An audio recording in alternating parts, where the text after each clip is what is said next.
Hello everybody, कैसे हैं आप सब। ये हमारी इकोनॉमिक्स एमसीक्यू सीरीज़ का पहला वीडियो लेक्चर है। अगर आप इस चैनल पर पहली बार आए हैं तो आप हमें सब्सक्राइब करके हमारे साथ जुड़ सकते हैं। तो चलें स्टार्ट करते हैं। हमारा पहला क्वेश्चन है, ये बॉक्स बेस्ड क्वेश्चन जो है ये नॉर्मली हम सीएसई का पैटर्न इसको कह सकते हैं या यूपीएससी का पैटर्न कह सकते हैं। जेके एसएसबी में इसी तरह से जो है क्वेश्चंस आजकल पूछे जाते हैं। आपको यहाँ पर match of the following style में आपको क्वेश्चन पूछा गया है। इस साइड आपको जो है पर्टिकुलर सेक्टर्स दिए गए हैं और इस साइड जो है इन सेक्टर्स की डीलिंग्स दी गई है कि ये सेक्टर किस एरिया से डील करते हैं, इस किस एरिया को बिलोंग करते हैं। आपको सिमिलरली जो है इसमें से फाइंड आउट करना है कि कौन सा सेक्टर जो है किससे मैच करता है। अगर हम ए की बात करें तो प्राइमरी सेक्टर यहाँ पर दिया गया है। अगर हम प्राइमरी सेक्टर को समझें तो हमें पता है कि प्राइमरी सेक्टर जो है वो मेजरली डील करता है एग्रीकल्चरल एक्टिविटी से। वहीं पर अगर हम सेकेंडरी सेक्टर की बात करें तो that deals majorly with the industrial sector. अगर हम इंडस्ट्रियल सेक्टर यहाँ पर देखें तो पब्लिक एडमिनिस्ट्रेशन तो इंडस्ट्रियल सेक्टर आता नहीं है। तो सिमिलरली ज़ाहिर सी बात है वो ऑटोमोबाइल प्रोडक्शन जो है वो सेकेंडरी सेक्टर में आता है, यानी कि इंडस्ट्रियल सेक्टर में आता है। वहीं पर अगर हम टेरिशियरी सेक्टर की बात करें तो ये बेसिकली जो है सर्विस ओरिएंटेड सेक्टर होता है। अगर हम यहाँ पर ऑप्शंस में देखें या इस साइड देखें तो यहाँ पर पब्लिक एडमिनिस्ट्रेशन आता है और एडमिनिस्ट्रेशन भी एक काइंड ऑफ जो है सर्विस होती है। अगर हम इस पैटर्न से देखें तो इस क्वेश्चन का जो है सही आंसर बन जाता है ऑप्शन नंबर 3 और ये इसका सही आंसर है। चलिए हम आपकी अंडरस्टैंडिंग के लिए इसको थोड़ा-सा फर्दर एलॉबरेट करते हैं। देखिए हमारी इकोनॉमी जो है वो मेजरली 3 सेक्टर्स में जो है डिवाइड की गई है। अगर हम पहले सेक्टर की बात करें तो वो होता है प्राइमरी सेक्टर और दूसरा सेक्टर है सेकेंडरी सेक्टर और तीसरा सेक्टर है टर्शियरी सेक्टर। अगर हम प्राइमरी सेक्टर की बात करें तो ये मेजरली इन्वॉल्व होता है एग्रीकल्चरल सेक्टर में, जहाँ पर आपके जो है प्रोडक्शन से रिलेटेड जो है एग्रीकल्चरल प्रोडक्शन से रिलेटेड जो है यहाँ पर एक्टिविटी डिटरमिन की जाती है। आपकी इकोनॉमी जो भी एग्रीकल्चर से जनरेट होती है, वो इस सेक्टर में जो है काउंट होती है। वहीं पर अगर हम सेकेंडरी सेक्टर की बात करें, तो ये बेसिकली जो है इंडस्ट्रियल सेक्टर को जो है रिप्रेज़ेंट करता है। इसमें ऑटोमोबाइल प्रोडक्शन जो है, ऑटोमोबाइल प्रोडक्शन जैसी एक्टिविटीज़ या कोई और इंडस्ट्रियल एक्टिविटीज़ जिससे हमारा रेवेन्यू जनरेट होता है, उस चीज़ को ये जो है यहाँ पर डिनोट करता है। वहीं पर अगर हम एक और सेक्टर की बात करें जिसको हम टर्शियरी सेक्टर बोलते हैं, उस सेक्टर में जो है बेसिकली सर्विसेज जो है उसको ये रिप्रेजेंट करता है। इसको हम सर्विस सेक्टर भी बोलते हैं। वहीं पर अगर हम सबसे बड़ी इसकी एग्जांपल देखें तो public administration is an activity of tertiary sector. चलें तो हमारा दूसरा क्वेश्चन है, ये भी match of the following pattern में पूछा गया है। इसमें हमारा पहला जो यहाँ पर ए ऑप्शन दिया गया है, वहाँ पर फिशरमैन आपको दिखाई दे रहा है। अगर फिशरमैन की हम बात करें, तो फिशरमैन हम उसको कहते हैं जो कि फ़िशेज़ जो है कलेक्ट करता है। अगर हम फ़िशेज़ की बात करें, तो ये भी प्राइमरी सेक्टर में आता है। तो इसको भी मैच करना है। जब हम इसको मैच करने जाएँ, तो फिशरमैन ए को हम पार्ट 2 से जो है मैच करते हैं। वहीं पर अगर हम मनी लेंडर की बात करें, मनी लेंडर जो है वो बेसिकली इन्वॉल्व होता है, वो रिलेटेड होता है बेसिकली इंडस्ट्रियल सेक्टर से। मनी लेंडर बेसिकली वो होता है जो इन्वेस्ट करता है अपना सर्टेन अमाउंट ऑफ मनी किसी भी इंडस्ट्री में या किसी भी इंडस्ट्रियल सेक्टर में। तो जो बी ऑप्शन है वो रिलेटेड है इंडस्ट्रियल सेक्टर यानी कि सेकेंडरी सेक्टर में। वहीं पर अगर हम बात करेंगे सी की, तो इसमें है rice mill head load worker. जो कोई भी वर्कर या कोई भी लेबर किसी मिल में काम करता है, किसी राइस मिल में काम करता है, तो वो यूजुअली जो है अपनी सर्विसेज रेंडर करता है। जो वो अपनी सर्विस देता है उसके बदले उसको जो है वेजेस मिलती है। तो अगर हम सी की बात करें तो ये टर्शियरी सेक्टर में जो है आता है, तो इसको हम ऐसे टर्शियरी सेक्टर में मैच करते हैं। अगर हम इस हिसाब से देखें तो हमारा ऑप्शन नंबर 2 जो है वो इसका सही आंसर बन जाता है। चलें बढ़ते हैं अगले क्वेश्चन की ओर। इस क्वेश्चन में दिया गया है which of the following organisation issues currency notes on behalf of central government of India. आपको बताना है कि दिए गए ऑप्शंस में से ऐसी कौन सी ऑर्गेनाइजेशन है जो ऑन बिहाफ ऑफ सेंटर के सेंटर के बदले जो है करेंसीज को है प्रिंट करती है या नोट्स को प्रिंट करती है। तो ऑप्शन नंबर 1 में दिया गया है securities exchange board of India. Option number 2 में दिया गया है वर्ल्ड बैंक। ऑप्शन नंबर 3 में दिया गया है रिजर्व बैंक। ऑप्शन नंबर 4 में दिया गया है फेडरल रिजर्व। तो जाहिर सी बात है, आपको पता है जो हमारा सेंट्रल बैंक ऑफ इंडिया है वो है आरबीआई। तो इसका आंसर भी जाहिर सी बात है वो आरबीआई ही होना चाहिए, क्योंकि आरबीआई ही हमारी करेंसीज को या हमारे जो नोट्स है उनको प्रिंट करता है। तो इसका सही आंसर बनता है ऑप्शन नंबर 3। इसको आगे समझाने की ज़रूरत भी नहीं है। तो हमने बोल दिया इसका आंसर ऑप्शन नंबर 3 है। चलें थोड़ा-सा हम जान लेते हैं आरबीआई के बारे में। अगर हम आरबीआई की बात करें तो ये इंडिया का सेंट्रल बैंक है और रेगुलेटरी बॉडी है जो कि इंडियन बैंकिंग सिस्टम को जो है रेगुलेट करती है। वहीं पर अगर हम इसकी ओनरशिप की बात करें तो ये आता है under the ministry of finance government of India. अगर हम आरबीआई की बात करें तो ये बना है अंडर द आरबीआई एक्ट 1934 और ये जो है कब इसकी एग्जिस्टेंस वजूद में आई या फाउंड कब हुआ ये 1 अप्रैल 1935 को जो है फॉर्म हो गया था। अगर हम इसकी नेशनलाइजेशन की बात करें तो ये नेशनलाइज हुआ था 1949 को। वहीं पर अगर हम करंट गवर्नर की बात करें तो वो है शक्तिकांत दास और इसका अगर हम हेडक्वार्टर देखें तो वो है मुंबई महाराष्ट्र में। अगर हम इसका इनिशियल हेडक्वार्टर देखें तो वो था कलकत्ता में। वहीं पर अगर हम ये जानें कि इसमें कितने जो है इसका गवर्नर और इसके डिप्टी गवर्नर्स कितने होते हैं, तो इसके डिप्टी गवर्नर जो हैं वो 4 होते हैं। चलें आगे बढ़ते हैं। Bank should always be able to pay the depositors who might come to withdraw money from their bank account. This is why all the banks generally holds dash percent of their deposits as cash as provision.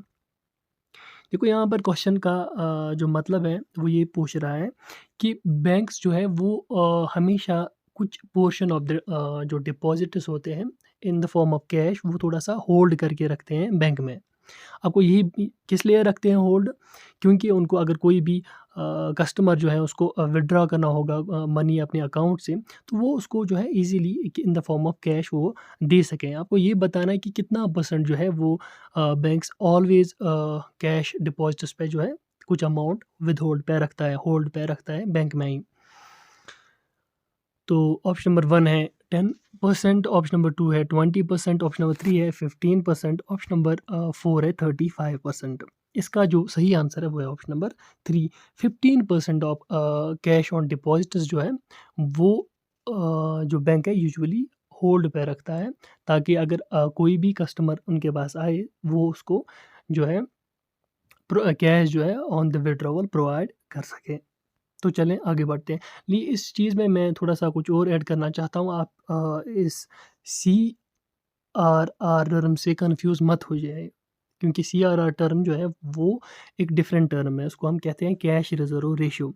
ये basically एक जो है RBI की तरफ से एक guideline होती है हर एक बैंक के लिए। उनको जो है in the form of cash अपने डिपॉज़िट्स में से कुछ पोर्शन जो है वो आरबीआई के पास रखना होता है, क्योंकि वो उनको ज़रूरत पड़ सकता है in the terms of cash for financial security. अगर बैंक पे कोई फाइनेंशियल प्रॉब्लम आ जाए तो वो उस चीज़ में बैंक की सेफ्टी के लिए होता है। इस चीज़ पे इस कैश पे जो है सीआरआर पे बैंक जो है आरबीआई जो है वो यूजुअली बैंक्स को इंटरेस्ट 0% देता है। वहीं पर अगर हम करंट सीआरआर की रेट देखें तो वो है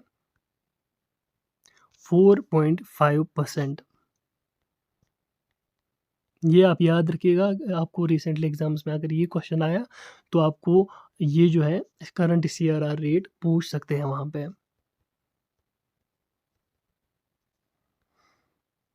चलें अब आप हमें बताइए कमेंट बॉक्स में कि एसएलआर क्या होता है और हमारा करंट एसएलआर कितना है।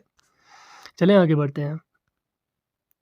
Which of the following is the largest contributor of credit in rural household of India? आपको बताना है कि दिए गए ऑप्शंस में से लार्जेस्ट जो है कंट्रीब्यूटर ऑफ क्रेडिट कौन है रूरल हाउस होल्ड इंडिया में। तो इसका जो आंसर है वो मनी लेंडर्स है। ऑप्शन नंबर 3 जो डिफरेंट मनी लेंडर्स है, ज़रूरी नहीं है कि गवर्नमेंट का ही कोई मनी लेंडर हो, कोई प्राइवेट मनी लेंडर भी हो सकता है। अगर हम जो है 2022 का रिपोर्ट देख लें तो 2022 में major sources of credit to rural household of in India वो देखा गया है कि मनी लेंडर्स जो है उन्होंने सबसे ज़्यादा जो है कंट्रीब्यूट किया है in the credit to rural households. चलें आगे बढ़ते हैं। Microeconomics is also called, आपको बताना है कि माइक्रो इकोनॉमिक्स को हम और किस नाम से जानते हैं, इसको और क्या कहते हैं। तो ऑप्शन नंबर 1 में दिया गया है theory of money, option number 2 में दिया गया है theory of national income, option number 3 में दिया गया है theory of income, option number 4 में दिया गया है थ्योरी ऑफ इन्फ्लेशन। अगर हम इसका सही आंसर देखें तो वो है ऑप्शन नंबर 3, इसको हम थ्योरी ऑफ इनकम भी कहते हैं। चलें इसके बारे में थोड़ा सा और जानते हैं। अगर हम माइक्रो इकोनॉमिक्स की बात करें तो ये ब्रांच ऑफ इकोनॉमिक्स होता है जो कि स्टडी करता है behaviour and performance of an economy as a whole. अगर हम माइक्रो इकोनॉमिक्स की बात करें वो एक पोर्शन से रिलेटेड जो है वो डील करता है। फॉर एग्जांपल माइक्रो इकोनॉमिक्स में हम पर्टिकुलर फर्म के अंदर भी अगर कोई भी फिनेंशियल एक्सरसाइज करते हैं उसको हम माइक्रो इकोनॉमिक्स बोलते हैं या बोल सकते हैं। लेकिन अगर हम in the country as a whole एक बड़े सिस्टम को आप जो इकोनॉमी के एक बड़े सिस्टम को आप जो है चला रहे हैं तो वो आता है under the branch of macro economics. तो इसमें हम क्या करते हैं जो मैक्रो इकोनॉमिक्स है ये फोकस करता है on the aggregate change in the economy such as unemployment यहाँ पर देखी जाती है, growth rate, gross domestic product and inflation जैसी चीज़ों को यहाँ पर टैकल किया जाता है या काउंटर किया जाता है। आई होप आप समझ गए होंगे। चलें आगे बढ़ते हैं। In which city is the head office of the Insurance Regulatory and Development Authority of India? यानी कि IRDAI। आपको बताना है कि कौन सी सिटी में जो है IRDAI का जो है हेड ऑफिस लोकेटेड है। तो ऑप्शन नंबर 1 है शिमला, ऑप्शन नंबर 2 है कोलकाता, ऑप्शन नंबर 3 है चंडीगढ़, ऑप्शन नंबर 4 है हैदराबाद। अगर हम इसका आंसर देखें तो वो है ऑप्शन नंबर 4 हैदराबाद। अगर हम IRDA की बात करें तो ये जो है कॉन्स्टिट्यूट हुई थी on the recommendations of Malhotra committee report इन 1999। ये एक ऑटोनोमस बॉडी है और जो है it regulates and develops the insurance industry. अगर हम IRDA की बात करें तो ये इसको इनकॉर्पोरेट किया गया था as a statutory body in April 2000। आपको ये थोड़ा-सा इन्फॉर्मेशन इसके रिलेटेड याद रखना होगा। ज़रूरी भी नहीं है बट किसी बार किसी पेपर में ऐसा भी कुछ देखने को मिलता है आपको हू नोज़ कि क्या पूछा जाए, आप ये याद रख सकते हैं। चलें आगे बढ़ते हैं। If the actual unemployment rate is below the natural rate of unemployment, it would be expected that इसमें क्या रहा है कि अगर जो है एक्चुअल अनएम्प्लॉयमेंट रेट है वो कम है, जो नेचुरल अनएम्प्लॉयमेंट रेट होता है उससे कम अनएम्प्लॉयमेंट रेट है, इसका मतलब कि एम्प्लॉयमेंट जो है वो थोड़ा ज़्यादा है, ठीक है। तो आपको बताना है कि ये क्या सजेस्ट करता है, इससे क्या फैक्टर जो है इससे क्या कॉन्सिक्वेंसेस जो है वो आगे हो सकती हैं। तो ऑप्शन नंबर 1 में दिया गया है the rate of inflation would increase, wages would fall, natural rate of unemployment will fall, demands for goods and services will fall.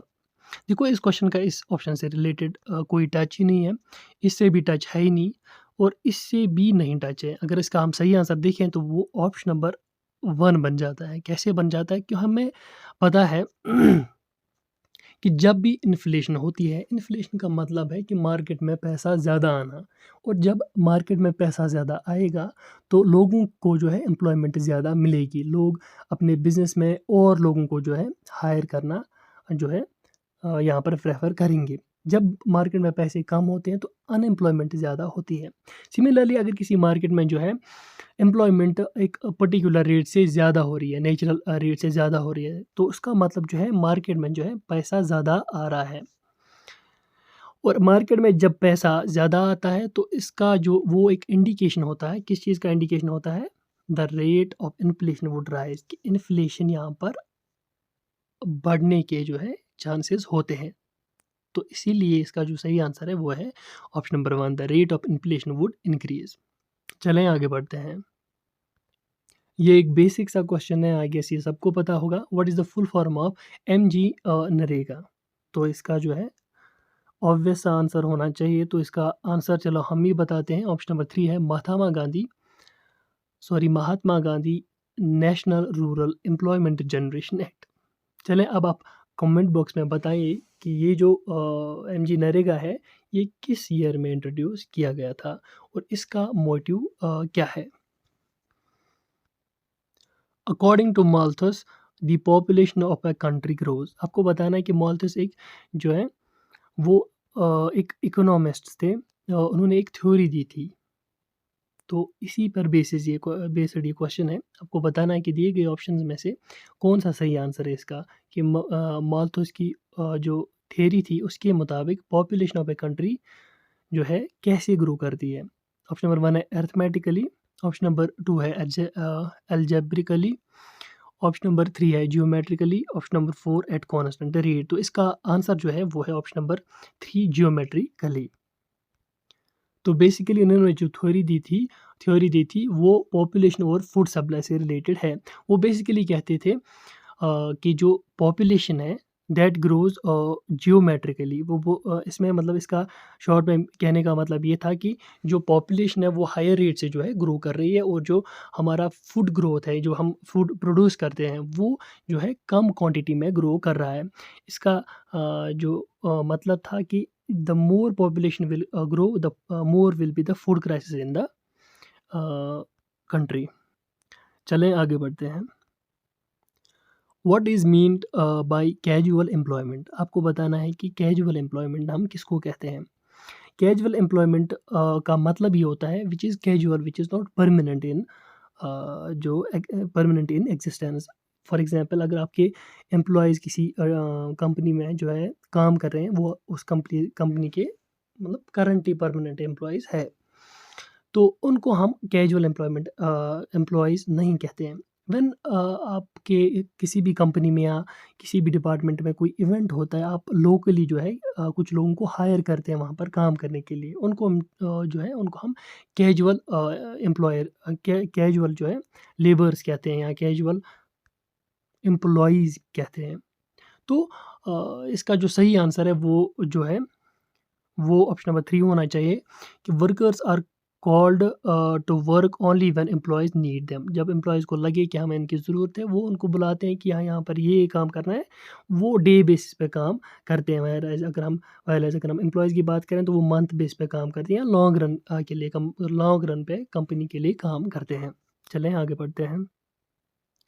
Which of the following is true with regard to food security? अगर हम food security की बात करें, इस question का मतलब है कि दिए गए ऑप्शंस में से कौन सा ऑप्शन जो है वो सही है with regard to food security. इससे पहले हमें ये समझना पड़ेगा कि फूड सिक्योरिटी होता क्या है। अगर हम फूड सिक्योरिटी की बात करें, तो फूड सिक्योरिटी का मतलब होता है availability, accessibility and affordability of food to all the people at all the times. आपको ये समझना पड़ेगा कि इसका मतलब है availability, accessibility and affordability of food सब लोगों के लिए, और सब टाइम पे, मतलब हर एक टाइम पे हर एक लोगों के लिए जो है फूड अवेलेबल होना चाहिए एट अफोर्डेबिलिटी कॉस्ट। एक्सेसिबिलिटी उसकी होनी चाहिए और अवेलेबिलिटी उसकी होनी चाहिए। अगर हम ऑप्शन नंबर 1 देखें, तो इसमें food security exist when government maintains buffer stock of grains for next 5 years. तो ये जो है इसका आंसर नहीं है। अगर हम फूड सिक्योरिटी की बात करें फ़िलहाल के लिए, ये हम करंट ईयर के लिए बात करते हैं, क्योंकि हम फूड को 5 साल तक स्टोर नहीं कर सकते हैं। तो ऑप्शन नंबर 2 में दिया गया है government imposes ban on grains export for maintaining stock sufficient stock. इस पे बैन नहीं लगाया जाता, क्योंकि जब सफिशिएंट अमाउंट ऑफ फूड आपके जो है कंट्री में होगा ही नहीं, तो आप जो है एक्सपोर्ट क्या करेंगे, ठीक है। ऑप्शन नंबर 3 में है government encourage to produce organic foods for better and secure health. ये भी इसका जो है एक वैलिड आंसर नहीं रहता है, बट टू सम एक्सटेंट ये कहीं न कहीं थोड़ा-सा ठीक भी साउंड करता है। वहीं पर अगर हम ऑप्शन 4 की बात करें, food security exists when all people at all time have access to sufficient safe and nutritious food. ये बिल्कुल इसका सही आंसर बनता है। अगर हम इस फूड सिक्योरिटी की डेफिनिशन वाइज़ देखें, तो ये इसका जो है आंसर बनता है, क्योंकि यहाँ पर all the people have all time access to sufficient safe and nutritious food. तो चलें आगे बढ़ते हैं। Which of the following taxes is not the indirect tax in the Indian economy. आपको बताना है कि दिए गए ऑप्शंस में से कौन सा ऑप्शन जो है वो इनडायरेक्ट टैक्सेस में काउंट नहीं किया जाता है।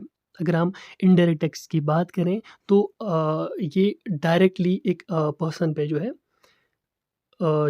डायरेक्टली इम्पोज नहीं किया जाता है। अगर हम इनडायरेक्ट टैक्स की एग्जांपल देखें, जैसे जीएसटी होता है, जैसे एक्साइज ड्यूटी होता है, कस्टम्स ड्यूटी होता है, वगैरह वगैरह, ये टैक्सेस जो है वो एंड कंज्यूमर्स को जो है वो देना पड़ता है। और इसमें जो है ये प्रोग्रेसिव इन नेचर नहीं होता है, ये रिग्रेसिव इन नेचर होता है। व्हेन आई से प्रोग्रेसिव इन नेचर मतलब अगर आपको डायरेक्ट टैक्स की बात करें, जैसे हम जो है इनकम टैक्स की बात करें, इनकम टैक्स, तो वो डायरेक्ट टैक्स होता है। अगर हम डायरेक्ट टैक्स की बात करें, तो वो प्रोग्रेसिव इन नेचर होता है। जब हम प्रोग्रेसिव इन नेचर की बात करें, प्रोग्रेसिव मतलब अगर किसी की इनकम जो है मान लो अगर हम ओल्ड टैक्स रिजीम के हिसाब से देखें, अगर किसी की इनकम जो है 5 लाख है, ठीक है? तो 2.5 लाख तक उसको जो है टैक्स एग्जेम्पशन होता था, और 2.5 लाख के बाद 5 लाख तक उसको 5% जो है टैक्स रेट जो है लगता था। अगर हम 5 लाख तक देखें, तो 5% टैक्स रेट लगता था। अगर किसी की इनकम जो है वहीं पर 7 लाख होती है, ठीक है? 7 लाख होती है, तो उसको 5 लाख तक जो है 5% टैक्स रेट लगता था, और 5% के बाद जो है 20% टैक्स रेट लगता था। वहीं पर अगर हम किसी की इनकम अगर 12 लाख है या 10 लाख है, 10 लाख से ज़्यादा है, सपोज़ 12 लाख या 15 लाख है, उसको जो है उसके 10 लाख के बाद भी 30% का जो है टैक्स लगता था। इसी के हिसाब से जितनी इनकम होती थी उतना जो है टैक्स बढ़ता था। तो इसको हम सिमिलरली जो है प्रोग्रेसिव टैक्स कहते हैं। तो डायरेक्ट टैक्स को हम प्रोग्रेसिव टैक्स कहते हैं। सिमिलरली जो इनडायरेक्ट टैक्स है उसको हम रेग्रेसिव टैक्स बोलते हैं। उसको जो है उसमें जो वो इनकम फैक्टर नहीं होता है। फॉर एग्ज़ाम्पल अगर किसी कंज़्यूमर की इनकम 10 लाख है या 1 करोड़ है इनकम, या किसी और बंदे की इनकम 1 लाख से कम है, तो अगर कोई वो प्रोडक्ट लेता है, फॉर एग्ज़ाम्पल अगर आप कोई भी इलेक्ट्रॉनिक गुड लेते हो, तो उसको जो है, या फ़ोन लेते हो, तो उसके बिल में जो है वो जीएसटी का जो पर्टिकुलर टैक्स है वो जो है इंक्लूडेड होता है, वो आपसे डिडक्ट किया जाता है, आपसे लिया जाता है। तो वो 1 करोड़ वाले इनकम वाले से भी उतना ही लिया जाएगा, और आप जिसकी इनकम कम है, 1 लाख से कम है, उससे भी उतना ही टैक्स लिया जाता है। उसको हम रिग्रेसिव टैक्स भी बोलते हैं। वहीं पर अगर हम ऑप्शंस की बात करें, तो ऑप्शन नंबर 1 में दिया गया है कॉर्पोरेशन टैक्स, ऑप्शन नंबर 2 में सेल्स टैक्स, ऑप्शन नंबर 3 में एक्साइज ड्यूटी, ऑप्शन नंबर 4 में कस्टम ड्यूटी। अगर हम एक्साइज ड्यूटी की बात करें, तो ये जो है इनडायरेक्ट टैक्स बिल्कुल होता है। अगर हम कस्टम ड्यूटीज़ की बात करें, ये भी इनडायरेक्ट टैक्स होता है। सेल्स टैक्स भी इनडायरेक्ट टैक्स होता है। वहीं पर अगर हम कॉर्पोरेशन की बात करें, तो ये इनडायरेक्ट टैक्स जो है नहीं होता है। तो ये डायरेक्ट टैक्स की कैटेगरी में जो है आता है, तो ये इसका जो है सही आंसर बन जाता है। चलें बढ़ते हैं अगले क्वेश्चन की ओर। Which of the following statements is या आर इनकरेक्ट। आपको इनकरेक्ट बताना है, ठीक है। ऑप्शन नंबर ए में दिया गया है currency notes in circulation are issued by the government of India. आपको ये इसमें बता रहा है कि जो भी इन सर्कुलेशन करेंसी नोट्स हैं, आपके पास नोट्स हैं, मेरे पास जो है वो जो है वो गवर्नमेंट ऑफ इंडिया जो है वो इशू करती है, ठीक है। आपको ऑप्शन नंबर ए में ये दिया गया है। ऑप्शन नंबर बी में दिया गया है नैरो मनी और M1 money, M1 includes currency with the public. तो नैरो मनी का अगर हम आपको मतलब नहीं पता है तो नैरो मनी जो है वो मनी होती है that refers to a category जिसमें जो है money supply that includes the real money held by the central bank, जिसमें कॉइन्स आती है, करेंसीज आती है, डिमांड डिपॉजिट्स आती हैं या अदर लिक्विड एसेट्स भी आते हैं। तो आपको बताना है कि दिए गए ऑप्शंस में से इनकरेक्ट कौन सा है। अगर हम करेक्ट की बात करें तो ऑप्शन नंबर बी जो है वो करेक्ट है। अगर हम ऑप्शन नंबर ए की बात है तो वो इनकरेक्ट है, क्योंकि जो करेंसी नोट्स है उनको जो है गवर्नमेंट ऑफ इंडिया इशू नहीं करता है, बल्कि आरबीआई जो है वो इशू करता है। अगर हम आरबीआई की बात करें तो आरबीआई जो है वो हमारा सेंट्रल बैंक है और वो करेंसीज को जो है इशू करता है। तो इस क्वेश्चन का जो है सही आंसर बन जाता है ऑप्शन नंबर 1, जो कि है ये वाला ये ऑप्शन। चलें आगे बढ़ते हैं। तो हमारा लास्ट क्वेश्चन है, व्हाट इज़ डीमोनेटाइजेशन? आपने अगर जो है प्रीवियस ईयर में देखा होगा, आपके हज़ार सुंदर सुंदर नोट्स को जो है इनवैलिड डिक्लेयर किया गया था। वो हुआ था थर्ड मोनेटाइजेशन में in the regime of BJP in year of 2016 में जो है तीसरी मोनेटाइजेशन हुई थी, जिसमें जो है ओल्ड करेंसीज को जो है न्यू करेंसीज के साथ रिप्लेस किया गया, जिसमें 1000 और जो है 500 के नोट्स को जो है इनवैलिड करार दिया गया और उनको रिप्लेस किया गया नई करेंसी से, जिसमें हमें नई करेंसी में 2000 के नोट्स देखने को मिले और 500 के नोट्स जो है वो नए देखने को मिले। इस डिमोनेटाइजेशन में से में जो पुरानी एग्जिस्टिंग करेंसीज है उनको टोटली रिप्लेस किया गया। अगर हम 100 रुपीज़ या बाकी 100 से नीचे जो भी रुपीज़ जो है वो आती थी, उनको भी जो है जो अब नई करेंसी प्रिंट हो रही है वो डिफरेंट पैटर्न में जो है प्रिंट हो रही है। और एक करेंसी और एक नोट हमें इसमें मिला, हमें 200 रुपीज़ का जो है एक्स्ट्रा नोट जो है वहाँ पर अवेलेबल कराया गया। तो अगर हम इस क्वेश्चन का जो आंसर देखें, it involves introducing a new currency in the economy. बिल्कुल, डिमोनेटाइजेशन में न्यू करेंसी तो इन्वॉल्व होती है, मगर इसने आधा ही बोला, जिसमें पुरानी करेंसी को जो है वो इनवैलिड करार दिया जाता है डिमोनेटाइजेशन में या स्ट्रिप किया जाता है। वो इस ऑप्शन में नहीं है, तो इसका मतलब ये इसका आंसर नहीं होगा। It involves reducing of the official value of the currency in relation with other. Reduction of the official value नहीं होता है। It involves stripping a currency units of its status as legal tender sorry. तो ये इसका जो है सही answer बन जाता है। ये जो पुरानी करेंसी को है उसको जो है इनवैलिड डिक्लेयर करता है, उसको एक इनवैलिड स्टेटस देता है, ठीक है? तो ये इस क्वेश्चन का जो है सही आंसर है। अगर हम पहली डिमोनेटाइजेशन की बात करें, इस कंट्री में जो सबसे पहली डिमोनेटाइजेशन हुई थी, वो हुई थी 1946 में। वो पहली डिमोनेटाइजेशन फर्स्ट डिमोनेटाइजेशन 1946 में।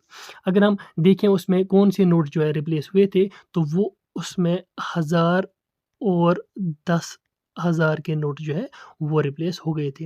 अगर हम दूसरी डिमोनेटाइजेशन की बात करें तो वो हुई थी इन 1978। तो सेकंड डिमोनेटाइजेशन, ठीक। तो इसमें जो है 1000 नोट्स और 5000 के नोट्स और 10,000 के नोट्स, 5 के और 10 के नोट्स को जो है वो डिमोनेटाइज किया गया। वहीं पर अगर हम 2016 की थर्ड डिमोनेटाइजेशन की बात करें, वहाँ पर जो है 500 और 1000 के नोट्स को जो है डिमोनेटाइज किया गया। चलें इसी के साथ हमें दीजिए इजाज़त। अल्लाह हाफ़िज़।